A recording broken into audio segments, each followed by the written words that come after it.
Bismillahirrahmanirrahim. Assalamualaikum warahmatullahi wabarakatuh. Innal hamdalillah nahmaduhu wa nasta'inuhu wa nastaghfiruh wa na'udzu billahi min shururi anfusina wa min sayyiati a'malina. Man yahdihillahu fala mudilla lahu wa man yudlil fala hadiya lahu. Wa asyhadu an la ilaha illallah wahdahu la syarika lahu. وأشهد أن محمدا عبده ورسوله اللهم صل وسلم وبارك على نبينا محمد وعلى آله وأصحابه ومن تبعهم بإحسان إلى يوم الدين أما بعد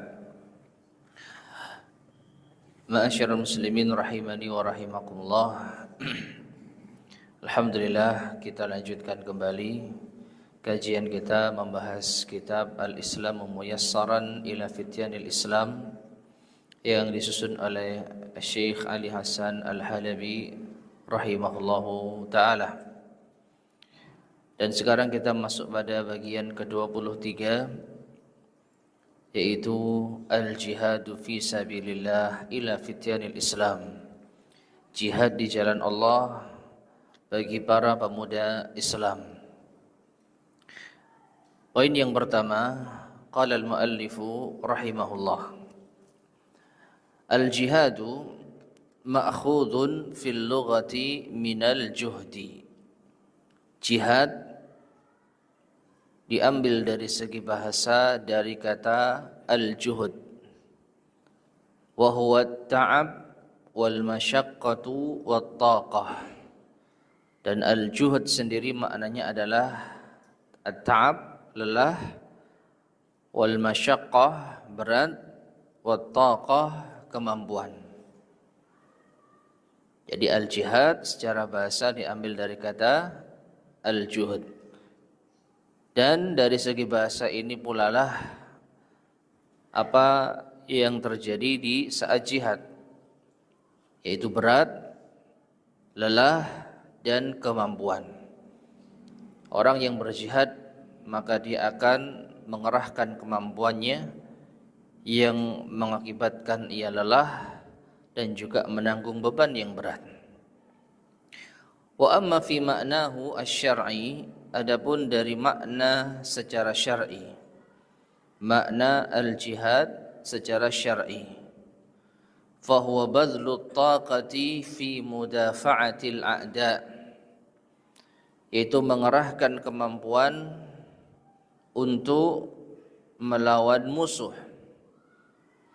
atau mempertahankan diri dari musuh.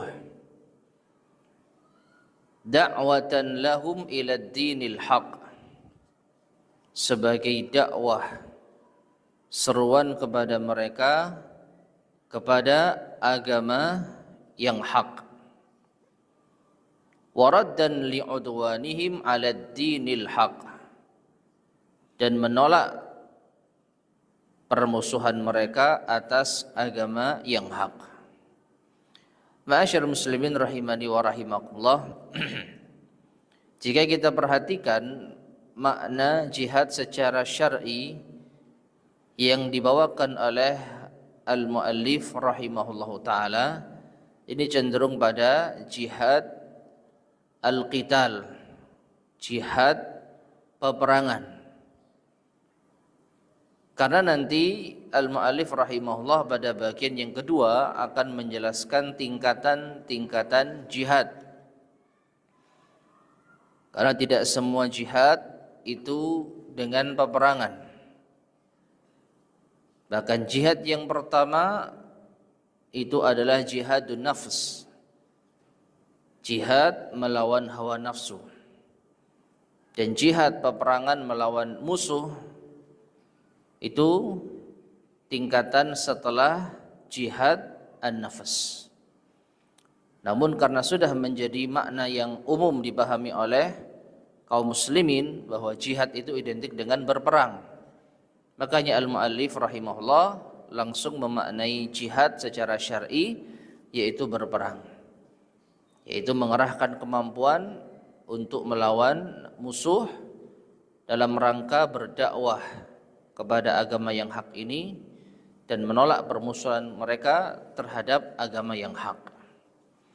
Qala Allah Ta'ala, Allah Ta'ala berfirman, wajahidu fillahi haqqa jihadih, dan berperanglah atau berjihadlah kalian di jalan Allah dengan sebenar-benar jihad. Dalam surat Al-Hajj ayat ke-78. Nah, ini adalah dalil umum disyariatkannya jihad. Yaitu Allah Subhanahu wa taala memerintahkan kaum muslimin untuk berjihad di jalan Allah. Wajahidu fillahi haqqa jihadi. Tsaniyan, yang kedua, poin yang kedua, wa awwalu darajatil jihad.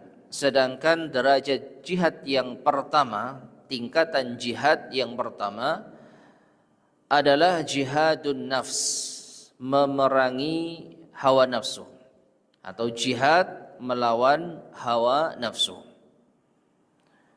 Dengan cara apa? Lita'allumi umuriddin, untuk mempelajari perkara-perkara agama, wal amali biha, dan mengamalkannya, thumma ta'limiha, kemudian mengajarkannya, thumma da'wati ilaiha, kemudian mendakwahkannya. Jadi jihadun nafs, jihad melawan hawa nafsu, ini mencakup beberapa perkara yang dimulai dari mempelajari ilmu agama, talabul ilmi, menuntut ilmu. Ini adalah langkah pertama agar kita bisa berjihad melawan hawa nafsu. Setelah kita mempelajari agama, kita mengamalkannya, lalu kita mengajarkannya dan mendakwahkannya.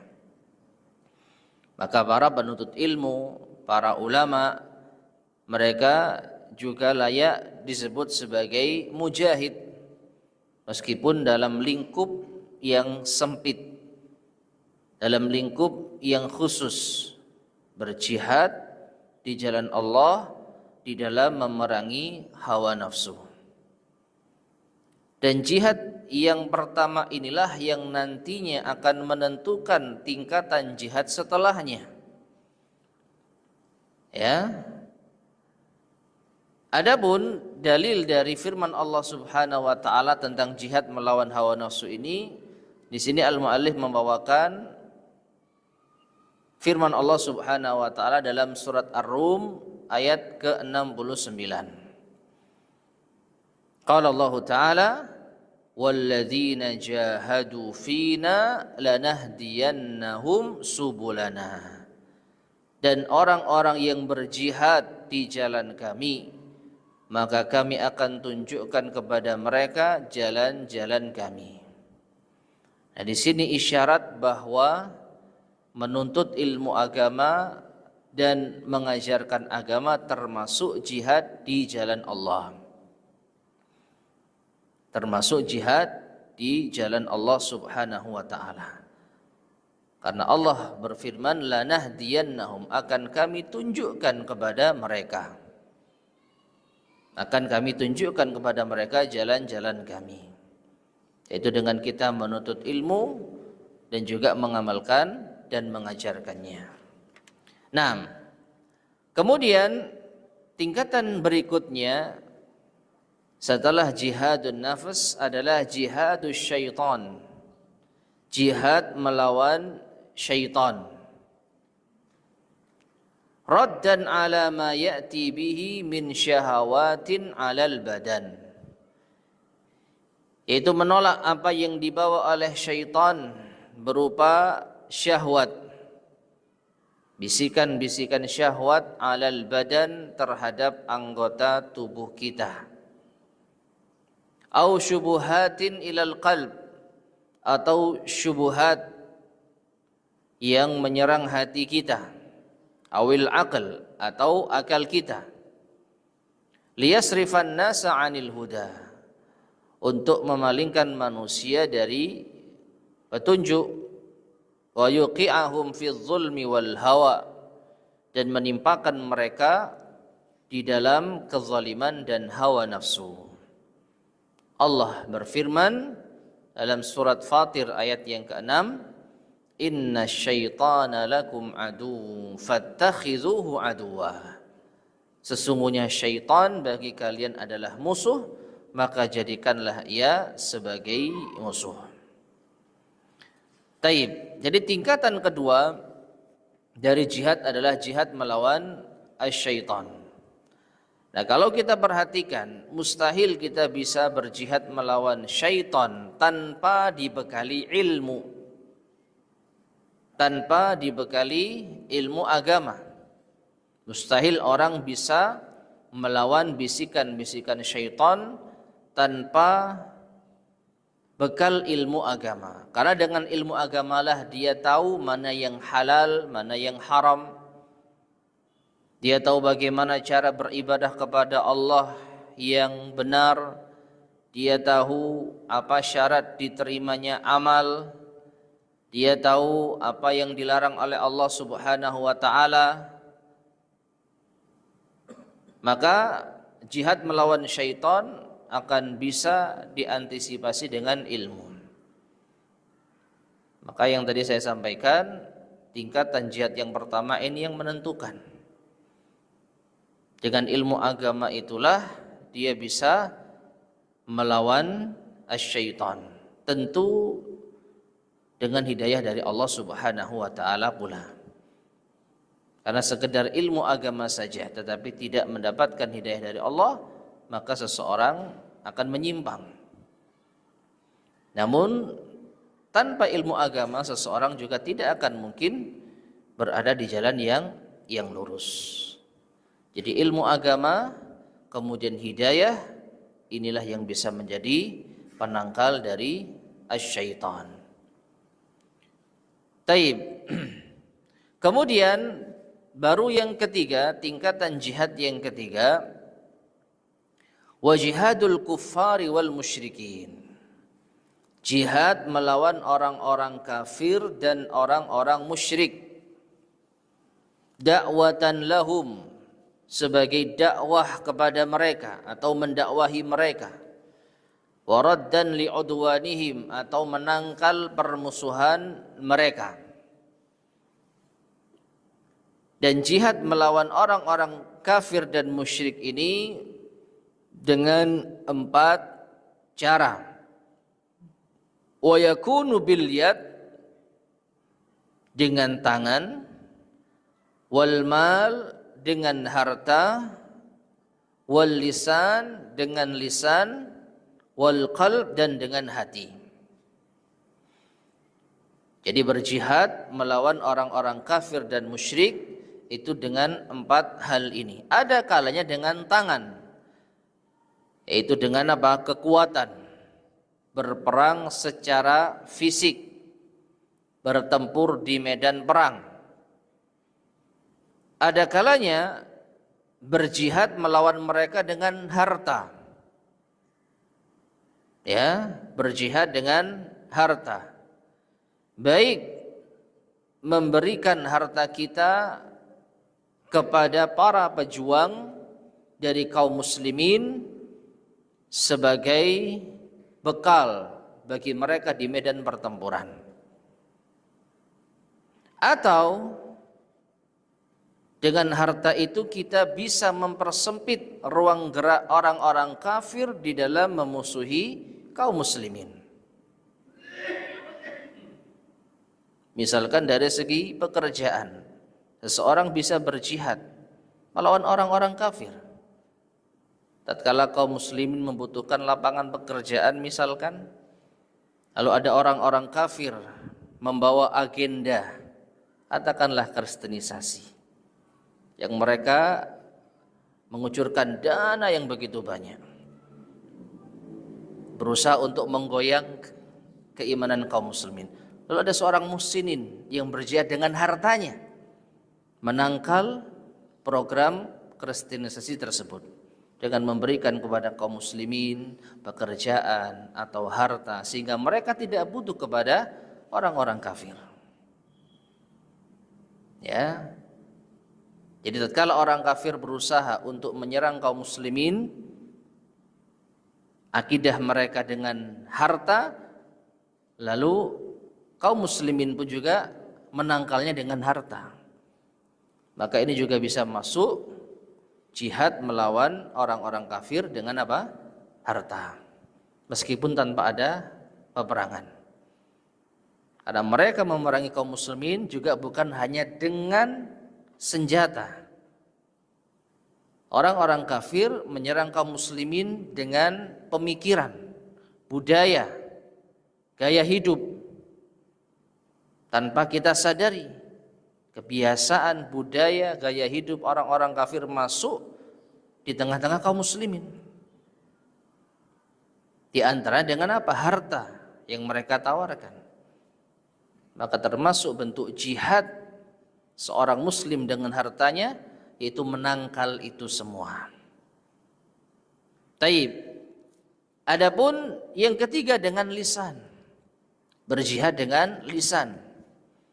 Itu tatkala pemikiran-pemikiran kafir, pemikiran-pemikiran kufur dan menyimpang dari agama dibantah oleh para ulama dengan dalil-dalil syar'i.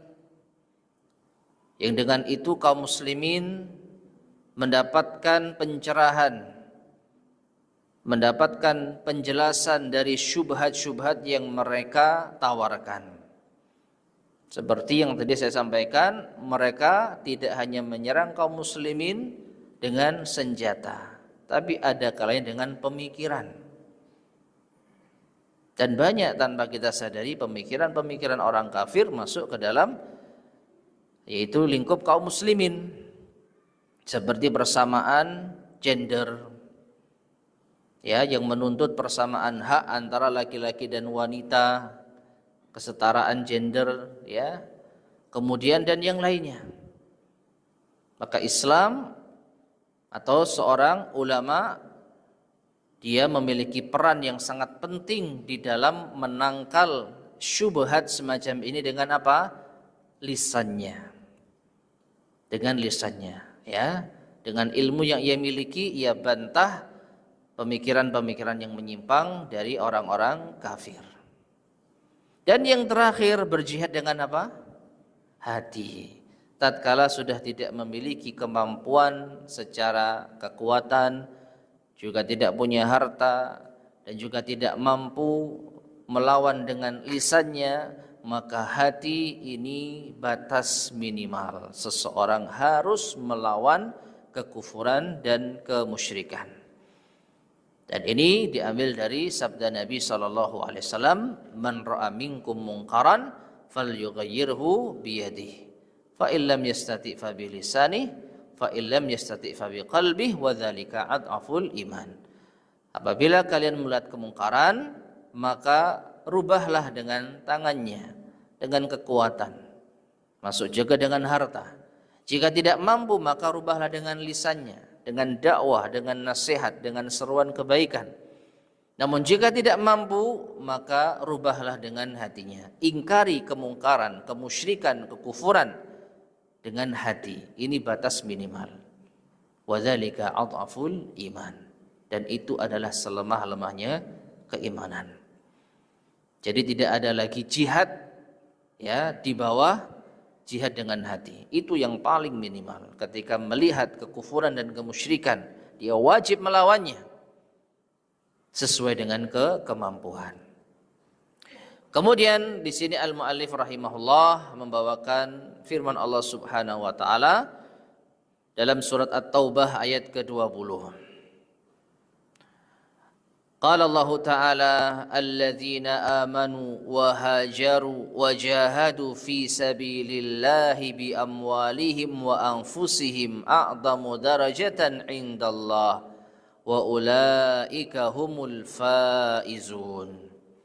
Orang-orang yang beriman dan berhijrah dan berjihad di jalan Allah dengan harta dan jiwa mereka, mereka adalah orang yang tinggi kedudukannya di sisi Allah, yaitu yang a'dhamu darajah, yang paling agung tingkatannya atau derajatnya di sisi Allah. dan mereka adalah orang-orang yang sukses, orang-orang yang beruntung.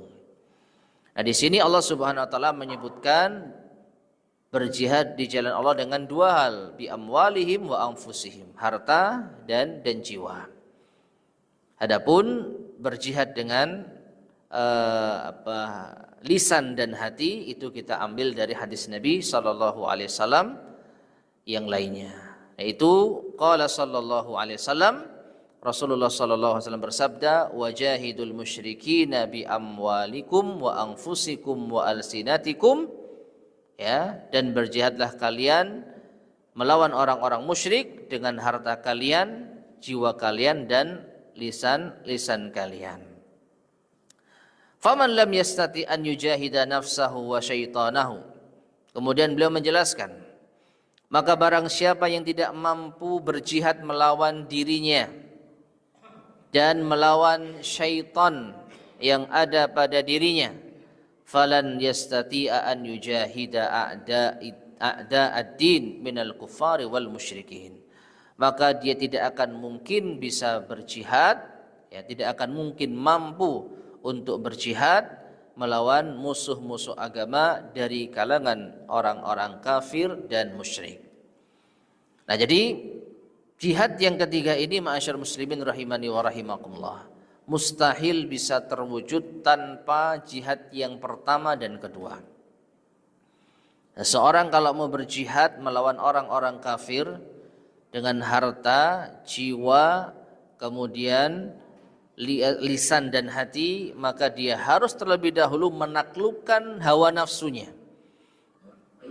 Dan hawa nafsu ini ditaklukkan dengan ilmu. Yang dengan itu dia akan menawan syaitan yang menggoda dirinya. Baru dia bisa berperang di jalan Allah melawan orang-orang kafir. Karena apa?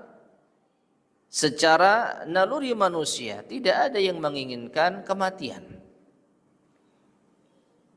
Sedangkan jihad, berperang melawan orang-orang kafir, maka akan ada ancaman kematian. Setiap manusia membenci yang namanya kematian. Namun tatkala agama kita memberikan panduan ataupun seruan untuk melawan musuh-musuh Allah dengan berjihad, maka seorang mukmin akan tunduk pada panduan agama tersebut. Ditambah lagi keutamaan-keutamaan orang yang berjihad. Dari situlah ia menundukkan hawa nafsunya melawan syaitan meskipun akan terancam yang namanya kematian. Jadi mustahil orang bisa mengorbankan dirinya tanpa ada ilmu dan petunjuk dari Allah Subhanahu wa ta'ala. Maka langkah pertama jihad melawan orang-orang kafir dan musyrik, tundukkan dulu hawa nafsu kita kepada syariat, kepada dalil. Kalau Allah Subhanahu wa ta'ala sudah menyeru kaum muslimin untuk memerangi orang-orang kafir, tentu sesuai dengan aturan-aturan syar'i yang nanti akan disampaikan oleh al-mu'allif pada waktunya.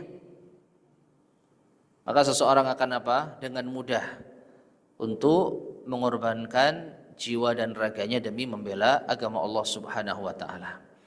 Tapi kalau dirinya dan setannya belum ditundukkan, mustahil dia akan mampu berperang di jalan Allah Subhanahu wa ta'ala. Kemudian salisan, poin yang ketiga, berkata al-mu'allif rahimahullah, wa jihadun nafsi wa jihadus syaitan. Jihad melawan hawa nafsu dan melawan syaitan fardun ala kulli muslim. Ini wajib bagi setiap muslim yang kita kenal dengan istilah fardu ain.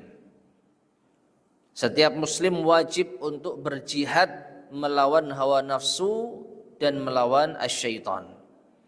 Hatta yastaqima lahu imanuhu, hingga menjadi luruslah keimanannya, istiqamah.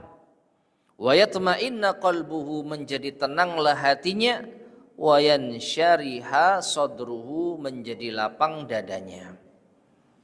Jadi lawan dulu hawa nafsu, kemudian juga melawan syaitan, Sehingga ini yang mau menimbulkan iman yang kokoh, ketenangan hati dan lapang dada.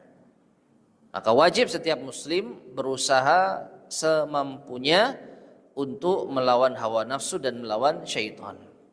Amma jihadul kuffar, adapun jihad melawan orang-orang kafir dengan berperang, ya, fahuwa wajibun ala majmu'atin minal muslimin.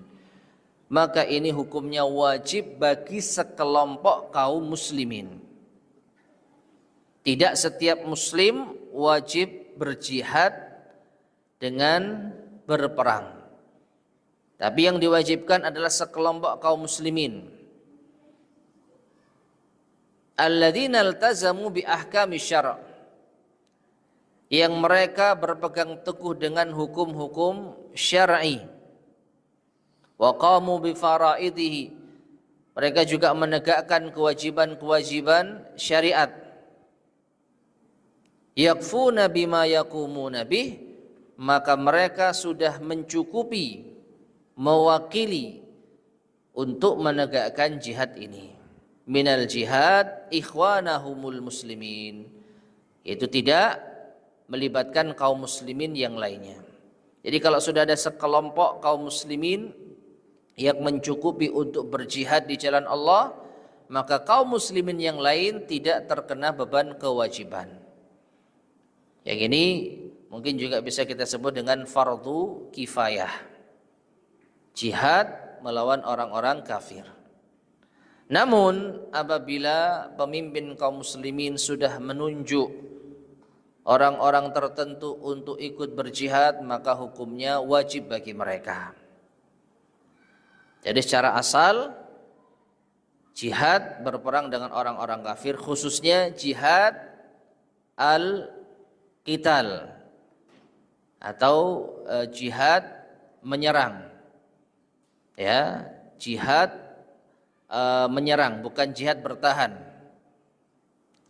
Kalau jihad menyerang itu biasanya telah ditentukan oleh pemimpin kaum muslimin, sekelompok orang tertentu untuk berangkat berjihad. Adapun jihadu ad-dafa atau ad-difa, bertahan, maka lebih umum lagi kewajibannya terhadap kaum muslimin, karena semua berkewajiban mempertahankan jiwa dan agamanya dalam kondisi diserang. Taib. Jadi ketika sudah ada sekelompok kaum muslimin yang menegakkan jihad ini, maka ini sudah mencukupi saudara-saudara mereka kaum muslimin yang lainnya. Wa yasudduna hajatahum, dan sudah menutup ya hajat-hajat mereka. Nah, dari segi kewajiban, maka sekali lagi jihadun nafs dan jihadus syaitan itu fardu ain. Setiap muslim wajib berjihad melawan hawa nafsu dan melawan syaitan. Adapun jihad melawan orang-orang kafir, ini secara umum hukumnya fardu kifayah. Kalau sudah ada sebagian kaum muslimin yang mencukupi, maka gugur kewajiban bagi kaum muslimin yang lainnya.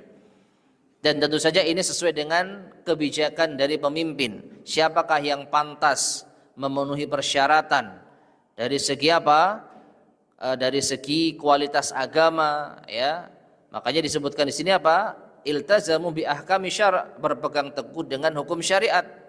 Bagaimana tauhidnya, bagaimana imannya, lalu bagaimana kewajibannya, yaitu bagaimana sholatnya misalkan, apakah dia termasuk orang yang melalaikan kewajiban, ya. Demikian pula dari segi kekuatannya. Taib. Rabi'an, poin yang keempat. Wa kullu man jahadal kuffara wal musyrikin. Dan setiap orang yang berjihad melawan orang-orang kafir dan musyrik biniyatin khalisatin lillah, dengan niat yang ikhlas lillah. Perhatikan, dengan niat yang ikhlas lillah. Ini sekali lagi menegaskan kepada kita, jihad melawan orang-orang kafir juga butuh jihad kepada melawan syaitan dan juga melawan hawa nafsu. Ya, dia tundukkan hawa nafsunya agar dia itu berjihad bukan karena ingin mendapat pujian. Dia tundukkan syaitan agar dia tidak tergoda untuk berjihad demi mendapatkan pengakuan manusia. Sebagaimana hadis yang masyhur, 3 golongan yang pertama kali akan disidang di hadapan Allah. Yang pertama adalah orang yang berjihad hingga ia meninggal dunia. Ya, maka ketika ditanya oleh Allah Subhanahu wa taala tentang nikmat yang diberikan, orang ini mengatakan qataltu fika hatta stushhidtu. Aku berperang di jalanmu ya Allah hingga aku mati syahid. Lalu Allah Subhanahu wa taala mengatakan kadzabta, engkau dusta. Walakinnaka qatalta li an yuqala jari, akan tetapi engkau berperang agar disebut sebagai seorang pahlawan, pemberani. Faqad qila, dan pengakuan itu telah kau dapatkan. Jadi sesuai dengan niatnya Allah berikan. Ingin dipuji, ia mendapatkan pujian. Namun pada akhirnya apa? Fasuhiba ala wajhihi faulqiya finnar. Diseret wajahnya lalu dilemparkan ke dalam api neraka. Perhatikan, jihad melawan orang-orang kafir tanpa niat yang ikhlas justru akan menyengsarakan dirinya di hari kiamat, dilemparkan ke dalam api neraka. Maka jihad melawan orang kafir tetap butuh jihad melawan hawa nafsu agar tidak tergoda dengan riya, dan jihad melawan syaitan agar tidak mudah dibisiki dengan bisikan-bisikan yang memalingkan seseorang dari keikhlasan. Nah, tapi kalau niatnya ikhlas lillah, faqutila, kemudian dia terbunuh, fahuwa insyaallahu syahidun fi sabilillah, maka insyaallah dia seorang yang syahid di jalan Allah. Allah berfirman dalam surat Al-Baqarah ayat 154, wala taqulu liman yuqtalu fi sabilillahi amwat bal ahya'u walakin la tash'urun. Dan janganlah kalian mengatakan bagi orang yang terbunuh di jalan Allah mereka itu mati, bahkan mereka itu hidup, akan tetapi kalian tidak menyadarinya. Mereka secara jasad memang mati, telah meninggalkan dunia ini. Namun ketika mereka berada di alam barzakh, mereka mendapatkan kehidupan yang nikmat. Mereka mendapatkan nikmat kubur. Ya. Taib. Fasyahidu, maka orang yang mati syahid fi sabilillah, di jalan Allah, min ahlil jannah, termasuk penghuni surga, khalidina fiha abada, mereka kekal berada di dalamnya selama-lamanya, bitaufiqi rabbih lahu, dengan taufik dari Rabbnya terhadapnya. Dalam surat At-Taubah ayat 111, Allah Subhanahu wa taala berfirman, innallaha ashtara minal mu'minina anfusahum wa amwalahum bi anna lahumul jannah yuqatiluna fi sabilillah fayaqtuluna wa yuqtalun wa'dan alaihi haqqan. Sesungguhnya Allah telah membeli dari orang-orang yang beriman jiwa-jiwa mereka dan harta-harta mereka dengan surga. Mereka berperang di jalan Allah, mereka membunuh dan juga terbunuh, maka janji atasnya yang benar, atau janji Allah kepada mereka dengan hak. Ya. Jadi orang yang berjihad di jalan Allah telah menjual dirinya, menjual hartanya untuk mendapatkan surga. Ini adalah perumpamaan yang sangat indah terhadap orang-orang yang berjihad di jalan Allah Subhanahu wa taala.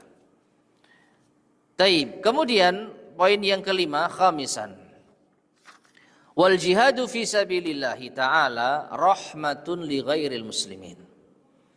Dan berjihad di jalan Allah Ta'ala itu adalah rahmat kepada selain kaum muslimin, rahmat terhadap orang-orang kafir.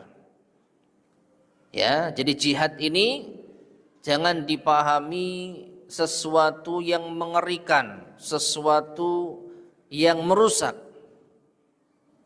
Bahkan jihad ini sesuatu yang justru mendatangkan rahmat. Lianna awwala ma yatarattabu alaihi huwa da'watu lidukhulil Islam. Karena hal pertama yang diakibatkan darinya adalah dakwah untuk masuk Islam. Dinil adli wal rahmati wal khairi wal barakah. Itu agama yang adil, agama kasih sayang, agama kebaikan dan keberkahan. Wa huwa dinu rabbil alamin, yaitu agamanya Allah Rabbul Alamin. Allah berfirman, inna ad-dina indallahil Islam. Sesungguhnya agama di sisi Allah adalah Islam. Ad-dinu alladzi la yaqbalu subhanahu dinan ghairahu fid dunya wal akhirah. Agama yang Allah Subhanahu wa taala tidak menerima agama selainnya di dunia dan di akhirat. Allah berfirman dalam surat Ali Imran ayat 85, "Wa may yabtaghi ghairal islami dinan falai yuqbala minhu wa huwa fil akhirati minal khasirin." Dan barang siapa yang mencari agama selain Islam, maka tidak akan diterima darinya, dan di akhirat dia termasuk orang-orang yang merugi.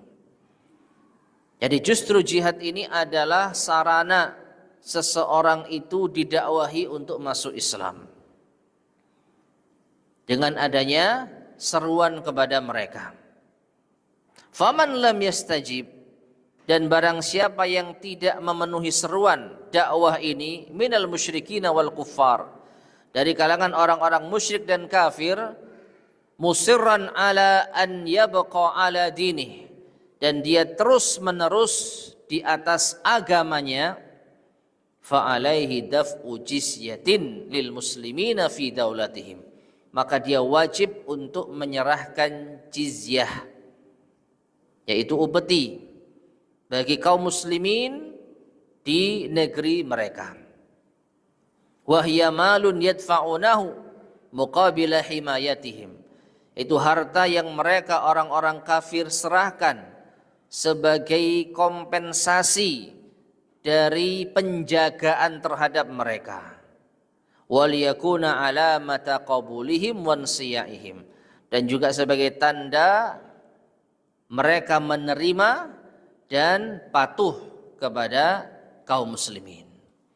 Baik, ma'asyarul muslimin rahimani wa rahimakumullah.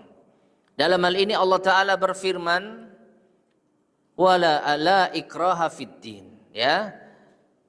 Orang kafir yang semacam ini Allah Subhanahu wa taala berfirman, la ikraha fiddin, tidak ada paksaan dalam beragama.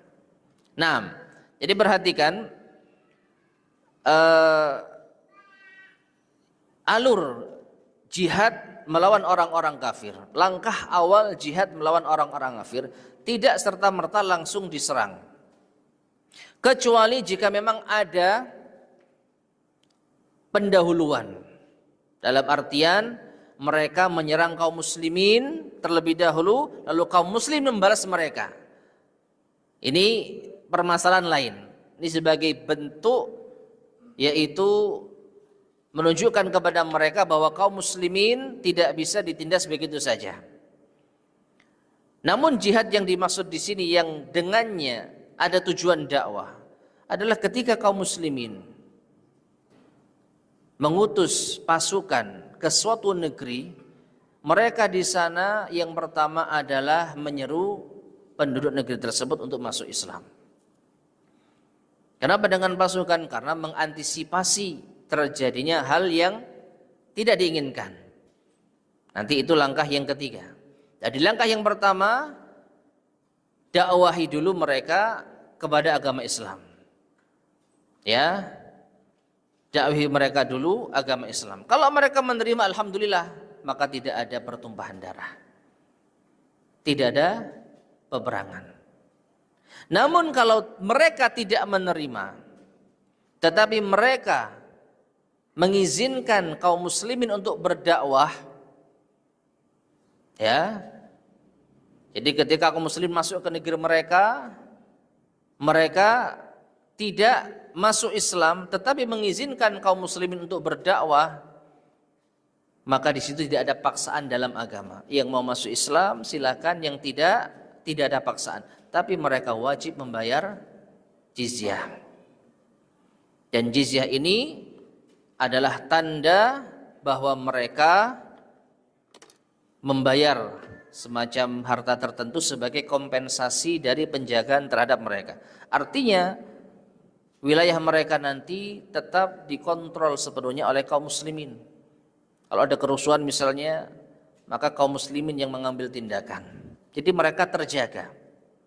Kalau ada hak-hak yang dilanggar, nanti akan ditegakkan keadilan.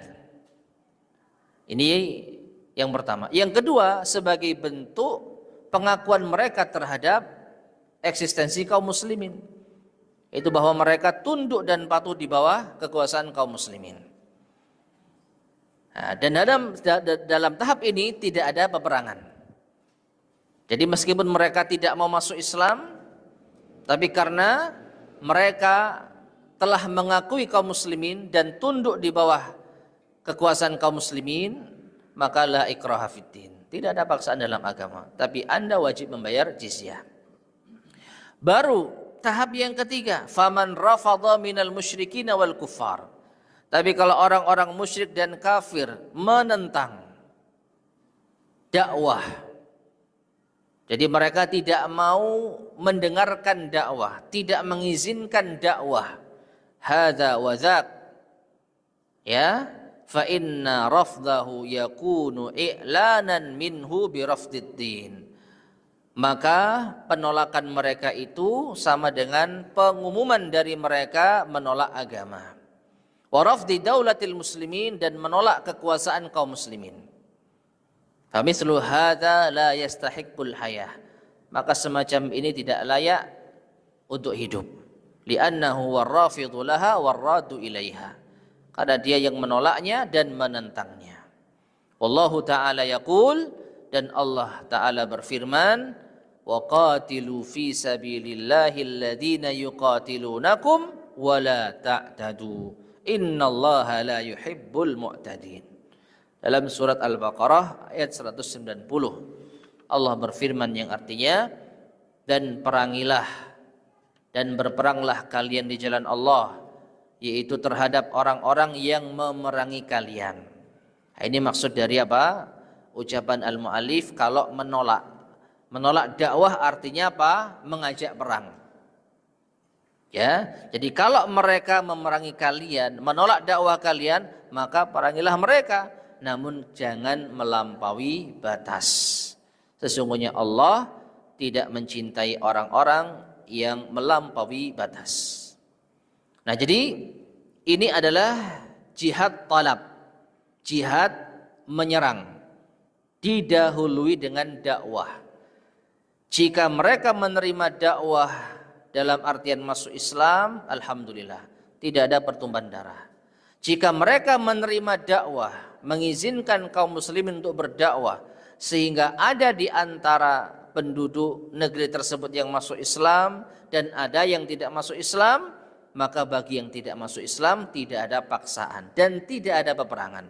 Hanya saja mereka wajib membayar jizyah sebagai kompensasi atas kehidupan mereka. Jadi mereka diberikan kehidupan namun tetap dengan aturan dan kekuasaan penuh dari kaum muslimin. Maka tidak ada perang, tidak ada yaitu pertumpahan darah. Namun ketika mereka menolak didakwahi, menolak untuk mendengarkan dakwah, di situ sama artinya mereka melawan. Bagi orang yang melawan, balasan yang setimpal adalah dilawan. Bagi orang yang memerangi, balasan yang pantas adalah diperangi. Ya, nah itulah tahapan-tahapan jihad. Jadi jihad tidak semata-mata perang, habisi, hancurkan, ambil harta mereka, lalu tawanan menjadi budak. Tidak. Tidak seperti itu. Ya. Bahkan di dalam peperangan-peperangan Rasulullah sallallahu alaihi wasallam,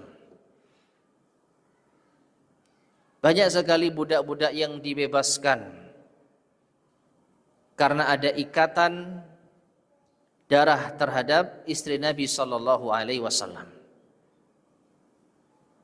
Ya. Di antaranya perang Al-Muraisi, di mana salah seorang istri Nabi sallallahu alaihi wasallam itu menjadi tawanan perang. Jadi harta mereka dirampas, diambil ya sebagai ghanimah. Lalu ada seorang budak wanita. Ada yang ingat siapa namanya? Juwairiyah. Ya, Juwairiyah binti Al-Harits kalau tidak salah. Kalau salah dikoreksi.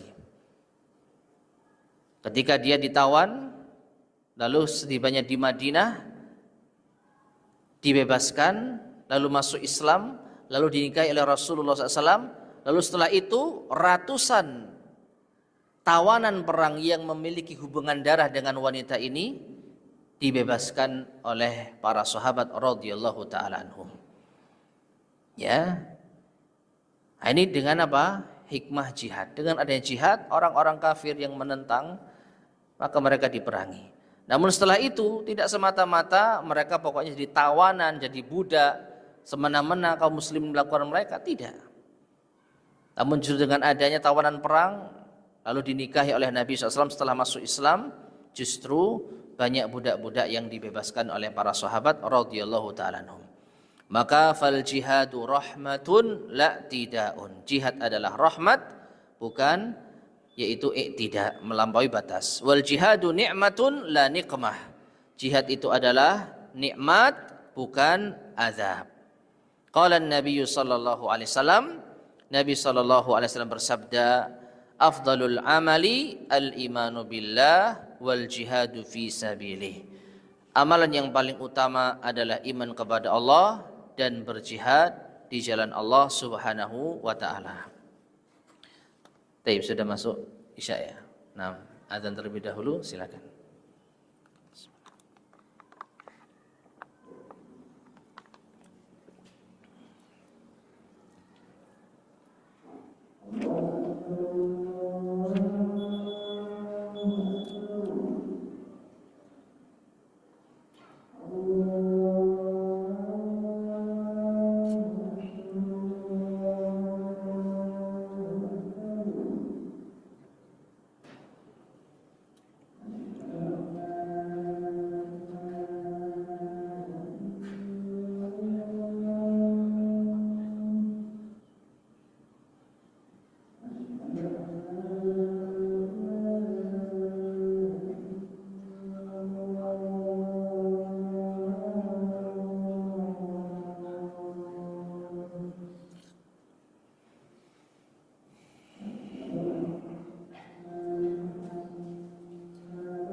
Bismillahirrahmanirrahim.